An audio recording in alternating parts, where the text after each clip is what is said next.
So I thought I would go through some material rather quickly that may be disruptive in thinking, but more coming from the point of view of just regular old science as opposed to science fiction or science fantasy or just regular old science.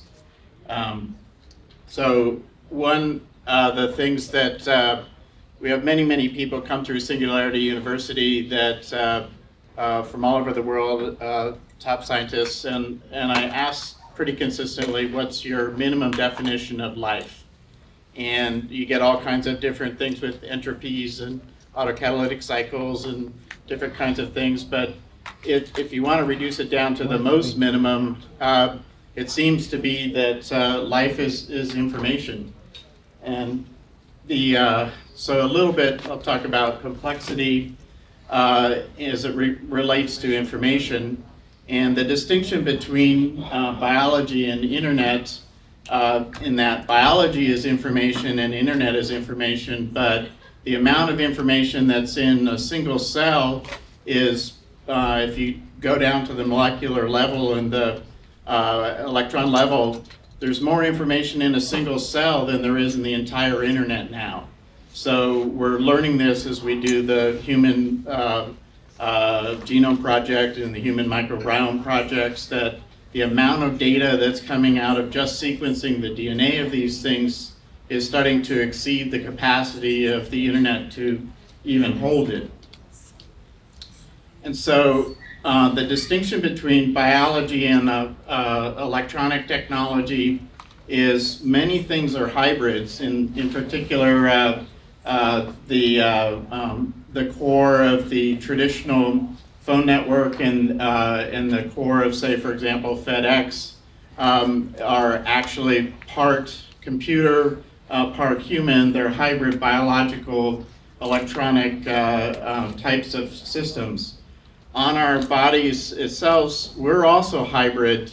We're not just human cells, we're not just human DNA, but there's about 10 to 1 more other kinds of creatures on us and in us than there is human. So as soon as we're born and start to eat, we get more and more critters inside us, and these critters have their own free will and their own society and their own ways of interacting. And so inside us is a community and a culture that affects our behavior. And if you think about a virus that can just make you sneeze, that virus and those microbes have some control over our free will and our consciousness more than we give them credit for. And these things are not necessarily in our brains. So whatever kind of deconstruction or reconstruction of brains is not going to be sufficient to reconstruct who we are as a person. And that most of us are actually microbes. And microbes have a lot more control over our self and our personality and our behavior and so forth. And if you imagine reconstructing a perfect copy of your own brain with down to every neuron and every neurotransmitter and every synapse and so on, and reconstructing your personality or a copy of your personality, that it has a personality, but if you just put some alcohol in there, its personality would change. So the kinds of things from a data point of view, it's not so simple as, well, just how's everything connected together physically like a computer. And then we ourselves are part of a bigger system. Just as there's bacteria inside of us, we're inside of more complex systems. We're inside the internet, we're inside of cities. This is a map of where people like to go jogging in Manhattan. And it's just the flow of humans inside this organism called a city. And cities are expanding explosively around the world. There's about half of the 7 billion people live in cities, and that's increasing, and the number of people is increasing. But all these people eat food, and in that food are microbes, and those microbes stay inside them, and those microbes affect their behavior. So when we're trying to reconstruct our own self, Well, our self is part of a much more complicated system than just our own self. So an example of a biological internet interface, I'm not sure if it'll run on this computer because it is a PC. So here's an interface between a biological creature and a digital creature.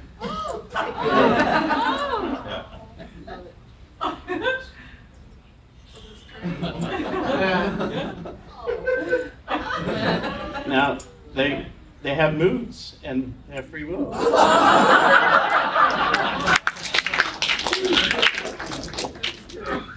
So biology is like a form of computation itself. It's an analog computer. It's the molecules moving with each other. It's the metabiome turning on and off. It's the epigenome turning on and off. There's a lot more complexity than just the physical connections between things. And biology is basically a code in that computers run on ones and zeros, and you can program them with higher level languages and so forth. But biology runs on DNA code, just kind of the same way, and the microprocessor is cells. And so you can actually move between this kind of code and this kind of code, and that's going this way is called sequencing, going this way is called synthesis.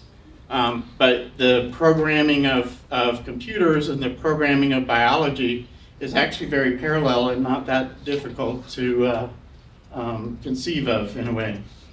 And then you can get into read and write and design and customize biology, create new species or customize ones, like make trees with leaves that glow using the genes of jellyfish. But as biology is also computation, the distinction, if biology is information, the distinction was, well, what is not life, and what is life, and then what is consciousness, where you can take DNA or certain kinds of frog eggs and dry them out for thousands of years, and it's just dry chemicals, and most people would say, well, that's not alive, that's just dry chemicals. And you add water, all of a sudden it comes back to life. And so life is something that can transcend time in its information form. And you can take the same information that's in a living thing, modem it to, or convert it to data, modem it to Mars, reconstruct it back into biology, and it'll grow there. So life can be moved at the speed of light by converting it into data. But what is the distinction between not life, and then life and conscious life? It's a continuum. It's not a hard line, in my opinion. And so just as we have consciousness, we have unconsciousness, where there are times when we're asleep and we're unconscious. But that doesn't mean we're not conscious beings. It just means we're unconscious at that moment. And our consciousness is about a reality, and there's more than one kind of reality. And so an interesting chart that Timothy Leary made before he died quite a while ago was a concept of realities processed per day. And I find this quite interesting in that he was in the hunter-gatherer time and so forth of having how many realities can we process in a village where there's nothing written and there's just verbal stories. There was a few, you could hear about your neighbors, you could hear some fantasies, you could hear some fiction, but the number of realities that you could process were a small number.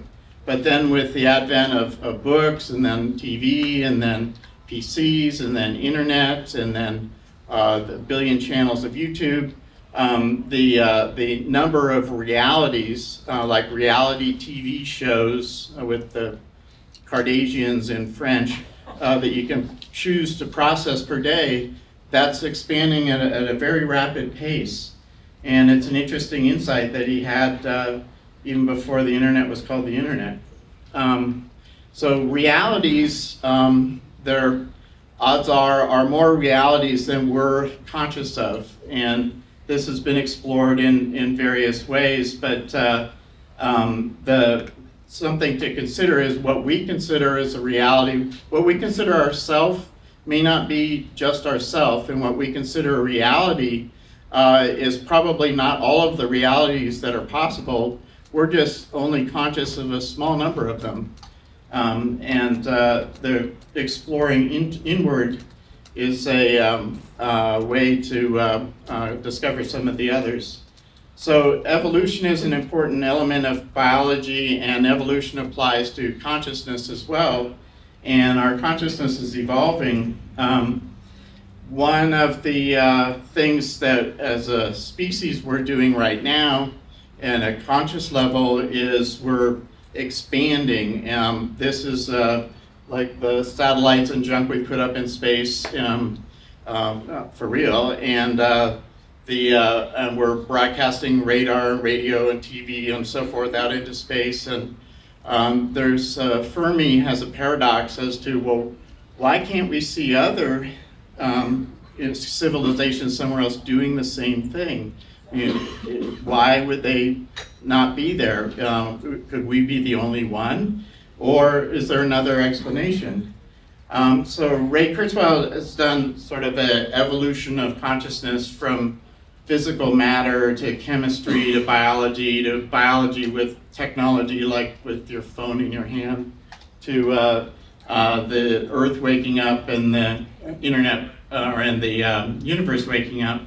But it's in an expansive kind of view. The alternative is when things can expand outward, but they can also fold inward. So just as we can send stuff out into space, we can also focus into the internet or into meditation, and things can become quieter, simpler, more efficient, maybe more complex, maybe more intricate, but increasingly invisible if somebody were trying to look at us. And that's along the lines of John Smart's work on something called the Transcension hypothesis, which addresses Fermi's paradox as to why we can't see other things out there, because it may not be stable to be in this energy disequilibrium, throwing stuff out there. It might be more stable to be more inwardly focused. There's this discussion that this is about writing and about communication, and there's this use of the term singularities, and singularities has been used in science fiction and has been used in some popular culture recently, but it's a term that has been used, somebody mentioned earlier, it's divide by zero, or it's where a model breaks down. And one of the first people to use the term was in 1916 as a solution to Einstein's field equations that predicted black holes. But there's a lot of different kinds of mathematical things that describe singularities. And so these exist here also on Earth. This is a spillway that actually goes out in a dam. And then there's this concept of self as to what do we consider ourself, and there's sort of, are we separate from the microbes inside us? Are we separate from the other people in the room? Are we separate from the people in the city? And then there's this concept of death. Why is there death?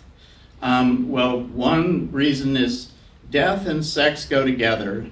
There are some species that do neither. But if you don't have death, you develop a large pool of reservoir for parasites to fester in, that in the larger pool of longer living people, that if those people go away and are replaced by a different variation of people, it tricks the parasites into not being able to deal with them. There's another sort of statistical thing that the language used that increasing average life expectancy is actually happening, but it doesn't mean that it goes on indefinitely. That increasing average life expectancy doesn't change the maximum. I mean, the maximum is around 120 years right now. There's all kinds of technologies being experimented with to extend that, but the two things are two separate things. The reason that many people die has basically been hygiene and infectious diseases and food, and not exotic stuff. And even antibiotics has only come in since World War II, and really hasn't changed the mortality rate as much as hygiene. So to sort of wind up, life is evolution. Evolution, you either make more of the same of yourself, or you make something more complex, or you make something simpler. So I'll just sort of leave it with this chart where on the concept of, this is by Edward Tufte, it's an interesting chart in that it deals with the concept of intelligence, and that there's a line that goes up here, and there's nothing above it.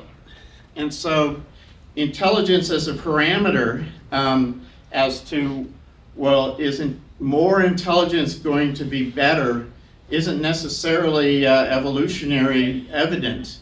That, you know, bats and crows and human females are kind of above the line, and everybody else, including human males, are below the line. But there's some sort of phenomenon going on there. But that's where I'll stop. Thank you.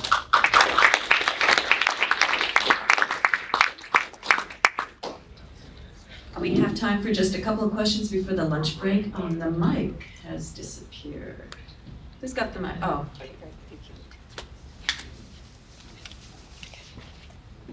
Question? Oh, yes.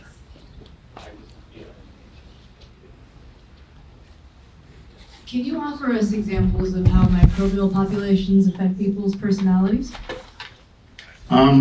Well, for example, well, Dan Dennett does a great TED Talk about this, and I just did one recently too, that the microbes that we eat affect what we want to eat. But for example, if we get the flu, the microbes will cause us to spread the flu to other humans to jump hosts. So by sneezing on other people, that's just a simple example of microbes affecting our behavior. So I see that as a behavioral effect, but what about personality effects? Do you see long-term personality effects depending on the particular population of microbes? Yeah, STDs is another example. I can go into this in great detail if you want at lunch. Okay, thank you. Sorry.